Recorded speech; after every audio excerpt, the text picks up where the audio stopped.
Boltu, you are so late, but why? Sir আসার সময় আমাদের গাড়িটা কাদায় পড়ে আটকে গেছিল। No no, tell me English. Sir our gari was পোরিং ইন কাদা, নো নরিং চরিং, অনলি ভুম ভুম সাউন্ড করিং। আচ্ছা বল্টু, বলতো পৃথিবীতে সবচেয়ে হাসি খুশি প্রাণী কোনটি? হাতি স্যার। কিভাবে? স্যার দেখেন না সবসময় হাতি খুশিতে দাঁত বের করে রাখে।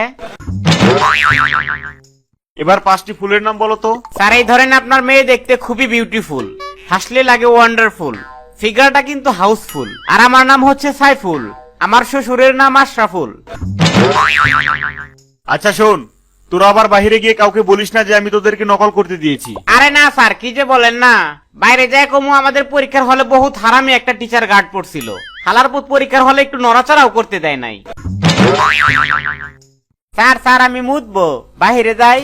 বেয়াদব কোথাকার, এরকম অশ্লীল শব্দ ব্যবহার করিস কেন? মুখ দিয়ে কি প্রস্রাব বের হয় না? না স্যার, আপনার কি বের হয়? আচ্ছা বলতো মৌলিক পদার্থ কাকে বলে? স্যার পুরোটা মনে নাই, কিন্তু শেষের টুকু মনে আছে। আচ্ছা তাহলে শেষটুকুই বল। তাকে মৌলিক পদার্থ বলে।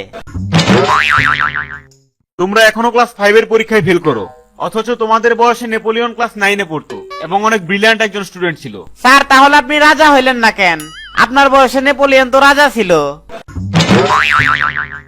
আচ্ছা বলো তো, আমি তোমাকে খুন করব, এটার ইংলিশ কি হবে? তোর ইংলিশের মায়ের বাপ, তুই আগে গায়ে হাত দিয়ে দেখ।